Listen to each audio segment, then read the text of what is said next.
play Yeah. and how much time and energy is freed up. Well, got it. Well, I picture the interview. I mean, we can just go right into it now because I'll just slice it and dice it however I want to. I'll just cut.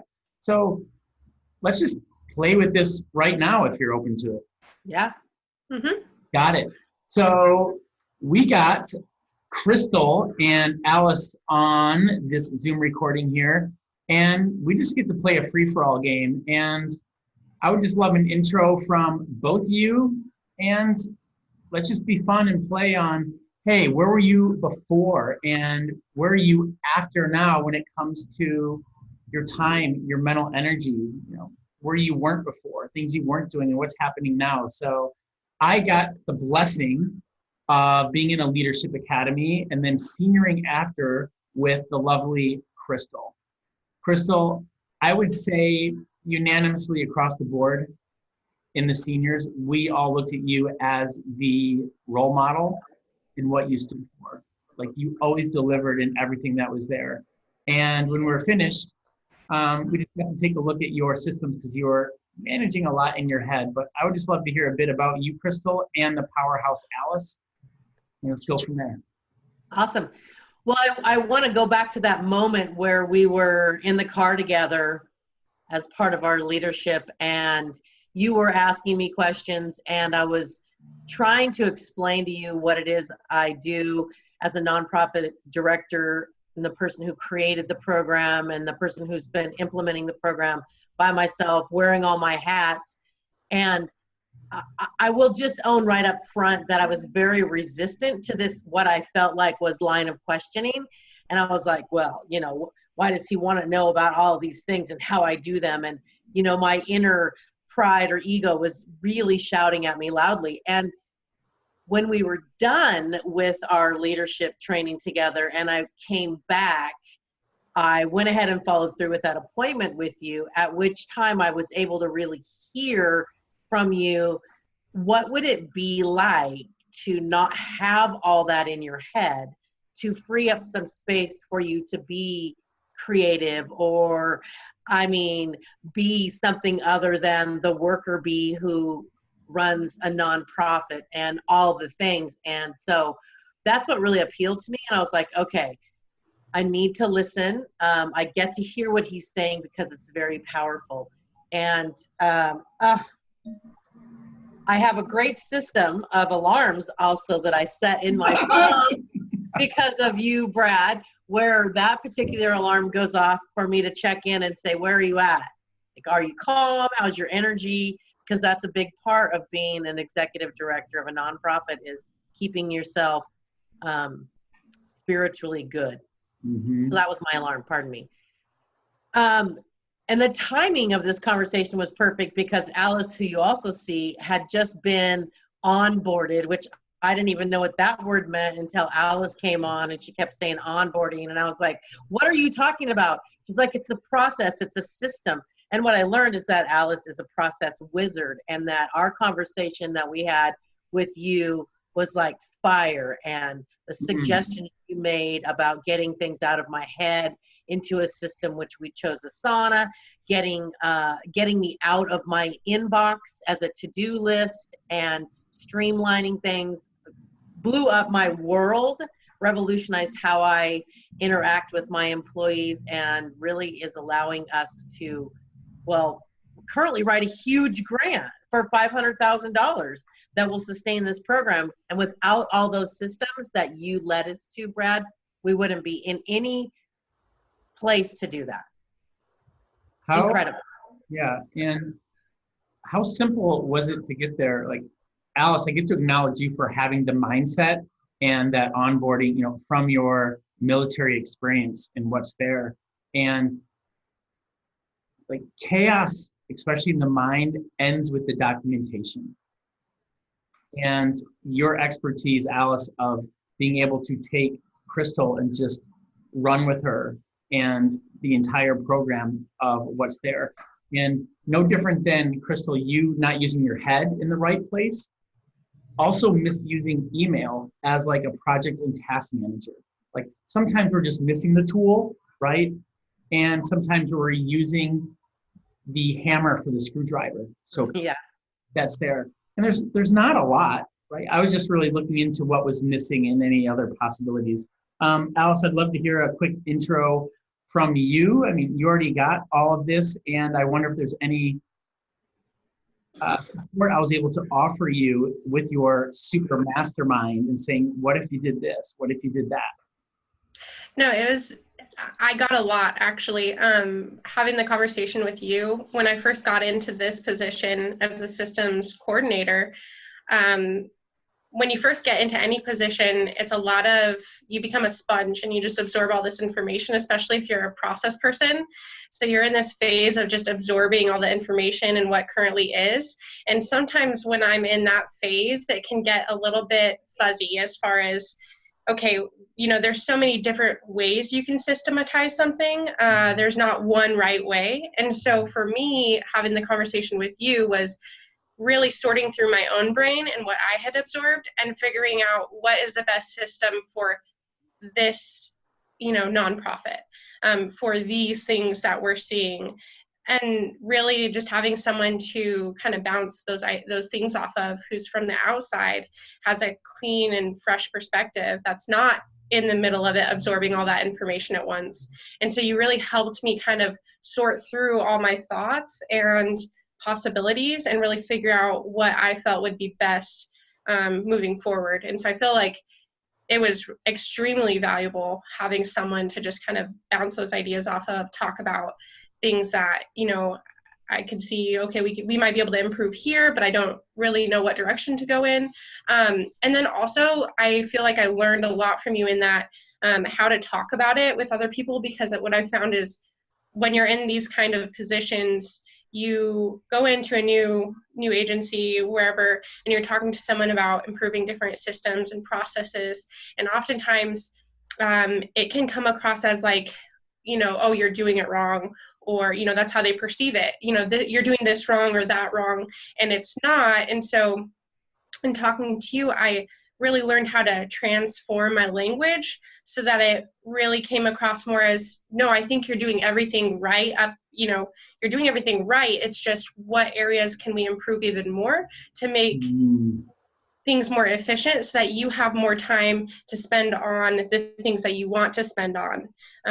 Because I feel like no matter what agency or company or any aspect of our life, we always have room for improvement. But how do you communicate that to someone in a way that you're saying, you're not doing anything wrong. It's just, let's see how we can, take it to the next level. And I learned that from you too during that conversation, is how do I talk to Crystal and the other staff members here in a way that they'll receive that and understand that and really be on board and excited about it.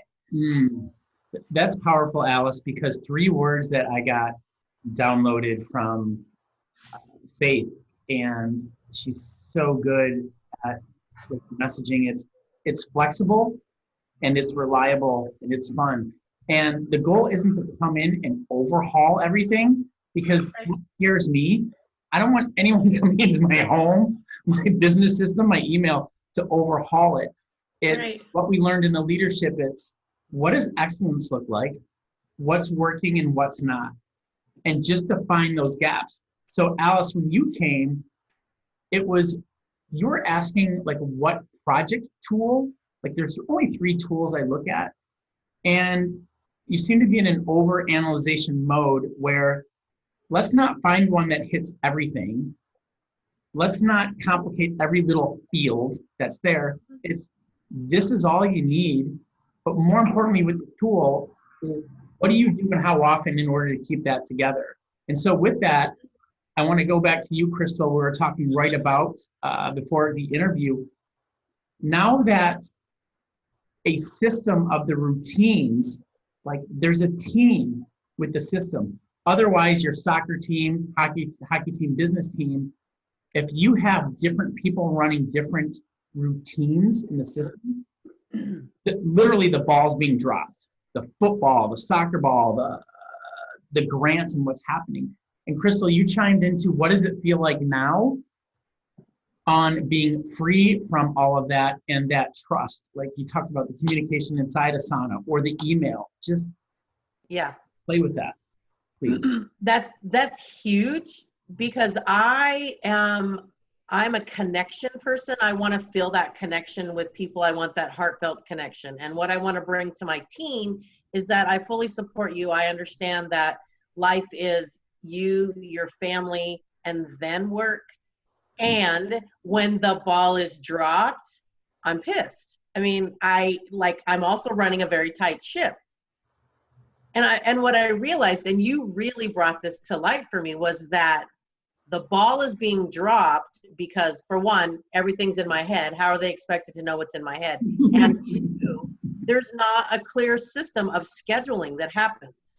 And that is what Alice has implemented with, and again, not to promote Asana, but a tool like Asana, where if people were trying to do outreach, for instance, when it fit into their schedule, and that was the project they're least comfortable with, at the end of the day, you do everything you enjoy, and then outreach falls off your plate, which for me is dropping the ball.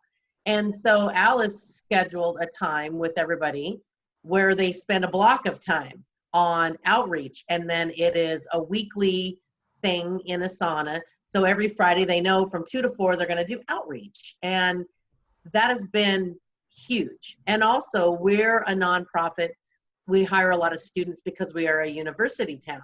So I was spending lots of time onboarding and who did I tell what to, and then I would feel, I would be in self beat up because I forgot to tell so-and-so that. So really the dropping of the ball is my fault, and yada, yada, yada.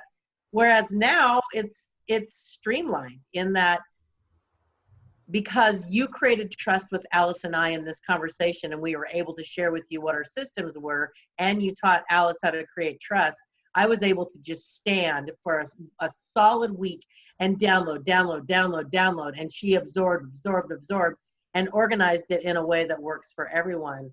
And that my brain is free. I mean, like, I'm free.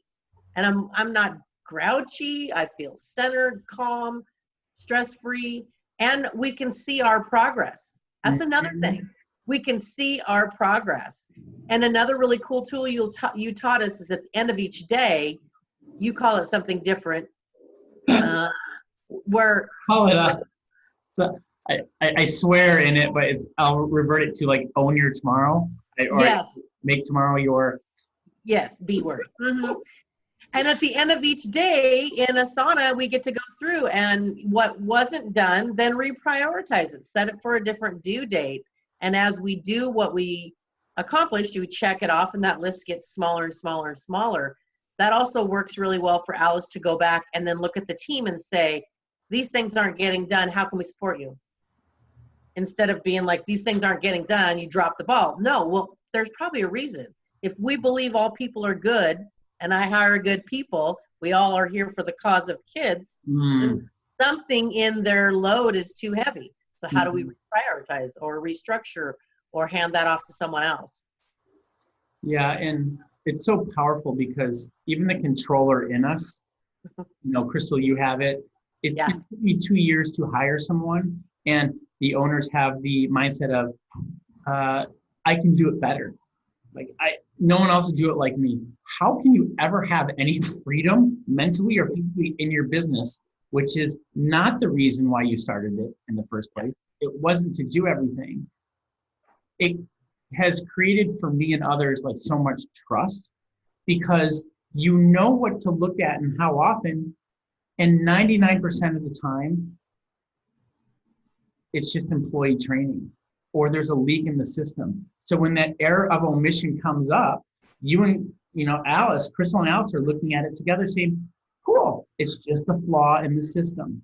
And the documentation is being written about it. Like, how cool is it to have Google Docs where you can have 10 minds go at the document together, and it forms itself, and then the employee can literally write into it, what about this?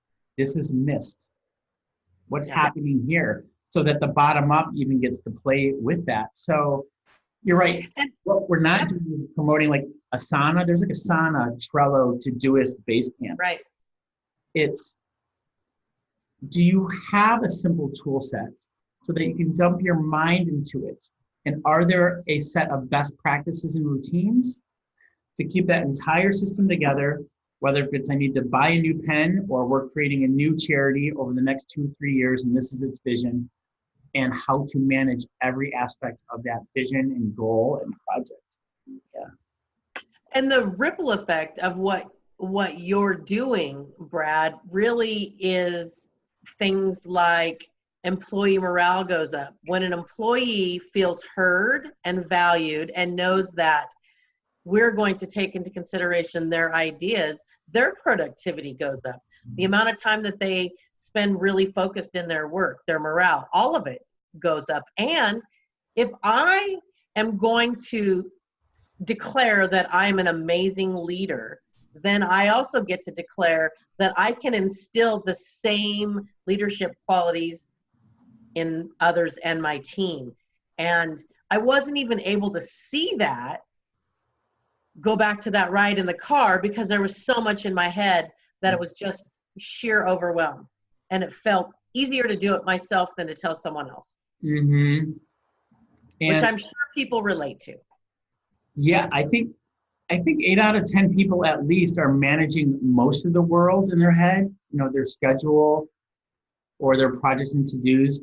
But as in my experience, 9 times out of 10, it's the routines of the job roles and more importantly, the system of how to keep those things together, which allows for the biggest mental freedom and the shift to happen. And Alice, you got so excited about how many processes you've written. And I don't know if either of you read Work the System.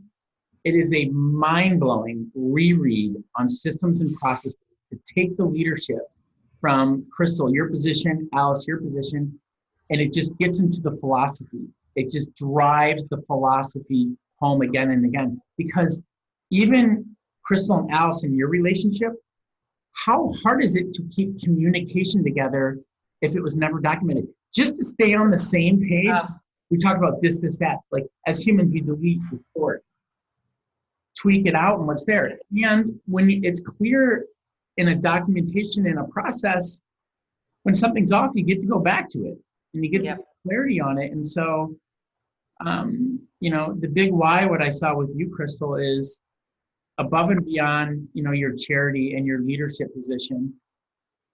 How is it playing with you and your relationship with Cooper and your relationship with wanting to start another business? And the autonomy, it gives the employee the autonomy to say, I don't have to feel micromanaged, that I know exactly what is expected of me. It is crystal clear. So what about your big whys? Yeah, so I am less chatter in the back of my mind about what I'm supposed to be doing and more, not even more, fully present with Coop when I'm with Coop. So I'm able to give him my mom time. Because the creativity in my brain exploded in being freed up, I was able to create Dreamweaver. And those downloads just came. And then I was able to spend, the extra energy in making that happen. Relationships with employees, relationships with Alice, in her creating that trust and extracting things from my brain, then that just really levels the playing field. I mean, I understand there's a hierarchy in businesses and nonprofits. And one of my goals is for everybody to understand that we're all on the same field. I might be farther down the field than Alice, just for the sheer amount of time I've spent in the nonprofit, and giving her that level playing field and the rest of our team allows them to really feel powerful, because they are. And then you're just creating an even more powerful team. I can't even explain to you how it's really blown up everybody. And, Crystal, that mindset of to lead from, say, this is how we operate as a culture. And it took me a lot of years to learn from my dad. They hammer something in us, and me being a middle child and just, wanting to like, no, you can't be right. I'm right. It's just like, my only job as the owner is to give them the tools to do the best job possible. In those systems and routines and processes and the tools. So like you're saying, just to let them fly, to let them create. And Crystal, like getting the gook out, managing out here gets the gook out, and all of a sudden there's this source to creativity. Like you literally get the gook out of the top stuff, and then you get the gook, you get the creativity, you get the presence, because you're not living in the now if you're thinking about other things, and literally wasting life, not being present, creative with your son, the task at hand, like myself, when I'm with a cup of coffee with, your lover, with your best friends. Can you go be on vacation and actually be on vacation? Yeah. And so, Alice, I'd love to hear like one or two of your other, top takeaways, and just this time, but like mental freedom and how you are working, whether as an individual or with Crystal. There's so many different ways that it's been really impactful for me as an individual, and just that with time, as we've built trust between me and Crystal, and she slowly started to kind of give me some of that information that was, in her head or whatnot, and being able to take that and then put it into a process that I can give back to her and say, look, like, here, here's a place, it's out of your head now and it's taken care of, so that she can actually see, like, look, what does this look like outside of my head? And then also to be able to share how impactful it is and hear back from my fellow staff and employees, and just hear back from them how it's impacting them, and that when they leave the office, that they also have that freedom where they're not worrying or stressing about what they still have to get done, because they know it's all right here outside of their head. It's refreshing. And then how that affects me has been that, really my goal is, I want to be able to help continue to facilitate this, but also I know that, part of my job is to manage and help get the numbers up as far as, just all of our matches for mentees and mentors. And so for me, what that does is that it makes it easier on my job, easier, so that I can also do the same thing. I'm not, feeling like I have to be in every single honeypot, organizing or managing. Instead, I can kind of just trust the process and know that it's there. And then when Crystal asks me, hey, where are the numbers here? Or do you have this? I can say, oh, yes, I do. And it feels good to have that, and to have that organization for myself as a person who loves processes. So that when I leave at the end of the day, I feel like my job's done in supporting the team, and that I'm also helping to facilitate that. And that at the end of the day, when I leave, I know, okay, I can leave it here. It's in place. And looking forward, as we apply for these larger grants, we're going to have more things to manage. And it's not overwhelming. Like, that idea isn't overwhelming to me, because I know we have these processes in place that when we hire new staff and our staff, numbers go way up, I know that onboarding all those staff, which would, be something that I would train them for, I can trust that, hey, I have processes in place, and that's not going to be a huge time commitment added to my plate on top of other things. So it's just really nice. Yeah. When she was talking about taking what was in my head and handing it back to me to look at, I had full body goosebumps, because one of the things that happens when you're in overwhelm, you're not able to see what you've really created. And what we've created in this program for our community is my legacy. It is what I get to give back to the place that I have grown up, so that when I move on to my next thing, because of the processes, it is sustainable. And that's all languaging in grant applications that big funders want to hear. Another thing that is a bonus for Alice is, and I'll say this, I feel like we are living in the age of the woman, that women today are really embracing who they are and that they can live powerfully in powerful positions and be moms and be wives. And this system allows me to say to my staff and myself, you will work 8 hours a day and you will be done. Because really life happens after work, right? Alice is a mom, she has a daughter. So in being able to do that, then her mind begins exploding. And I say to her, you're an amazing systems person. Have you ever thought about creating a consultancy? Oh, I don't know. And I'm like, oh yeah. And then all of a sudden, in working with her in my side gig, she's now created a consultancy company because of all the freed up time and space in her own brain to realize her own power and act on it. It's just so rich, Brad. Really, what you implement for people is very rich. Yeah, and I'm hearing such a bigger like plate size and creativity and the right connection. Like Alice, you're on my list. We get to talk.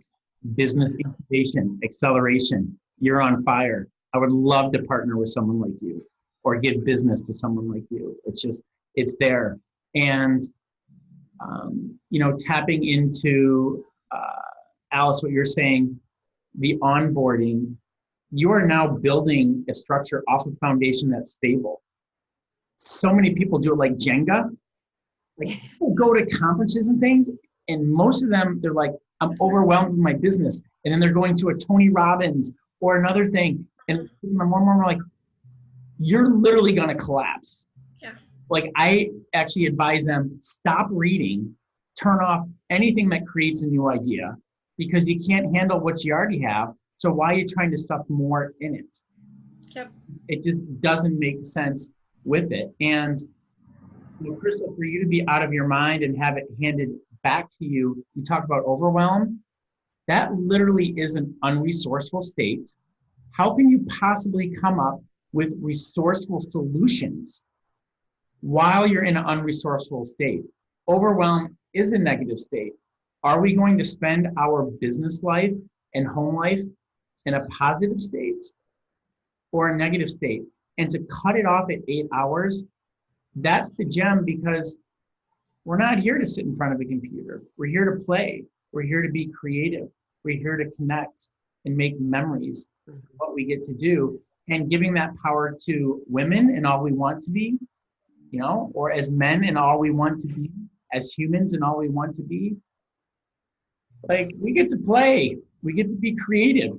We get to be open-minded, and we get to do it together from a place that's just a playground and what's there. And I'm just blessed to be around two powerhouse women like both of you. And I love the connection that happened, like two different personality traits. And it's just like boom, boom. And to bring that under one umbrella. Well, I see that this recording is going to end in just a few minutes. I would love to hear just any plug from your side, Crystal, what you are creating for the world and how do people contribute to that, and what your gift to the world and your big why, like how do we support you in what you're doing? Yeah, great question. So the nonprofit that I created is Youth Services of Kittitas County, which is the county in which I live in. It's a mentoring program that's modeled after Big Brother, Big Sister, 501c3. It's a given. We take donations. There you have that. My side hustle, which is my bridge where I get to go when this is in a place because of systems that I can hand it off and know it stays, is Dreamweaver Consulting, which is taking those things in your head that are dreams and putting you through a 2-week process where it's not a dream anymore. It's a dream and a declaration, and then you've delivered upon it. And that lights my soul on fire. That really is that one-on-one thing where I get to allow people to see who they are and what's possible, which is anything. Unless you're 5'6" and you want to be 6'2", but if you can dream it, you can do it. And that's where I'm at with that. I've got a Facebook page, website. We can, put that in the notes of whatever it is you're launching this video onto. Yeah. And then just find your passion. Like when you find your passion and you plug into it, It doesn't matter what you do, it's going to be gold. That's so profoundly known to me now.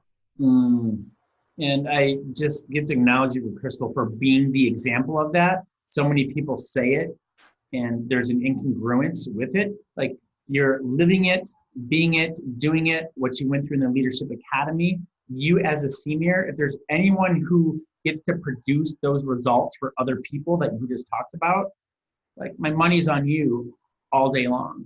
And I just hope I was able to be a powerful gift in creating a lot more space and time for you to bring that dream to the world. Alice, anything that we get to plug for you? I mean, you are a systems just genius, bringing it all together, looking to bring your other consulting to the point, and how to organize it. Like, how do we get to play with Alice? Yeah, so because of Crystal and her support and leadership and going through dream weaving with her, I was able to start my consulting business, which is systems management consulting. And my consulting business and my passion is just about getting back to the basics and creating clear, concise, and compassionate systems and processes within agencies and just in anyone's life, just from anything from your personal life to an agency or a business that you're trying to start. And I think the biggest key component there for me is the compassion and just making sure that compassion is part of every single process so that you can build trust and you can really build up the staff underneath you, the people around you, and get that loyalty and that longevity and really create, a family atmosphere, like Crystal is saying, being a woman and having a family, having a daughter, that's something that I want to model for her as she grows up, and just really making sure that compassion is the forefront of everything I do. And so keeping that in my consulting business is what sets my business that I'm doing apart from others, is that compassion piece. And the instant you said those words, Alice, compassion was what leaped out at me. And then to hear you speak behind it, that it gets to be soft, that it's not rigid, you're not coming in. And coming from that place, that word is what I felt the most coming from you, and the reason why. And we get to live compassionately, and we get to have an understanding. And, may you have a lot more room, time, and space for your daughter and having all that. Well, it looks like we get to get cut off anyhow by my 2 seconds. Go ahead, go. I want to thank you. Everything we talked about, her consulting, my consulting, wouldn't have happened without that conversation with you. Truly, Brad. Right. Got it. And this gets to grow more. We'll talk offline on that too. Okay. I love Thank you. Love you. Bye. Bye-bye. Bye.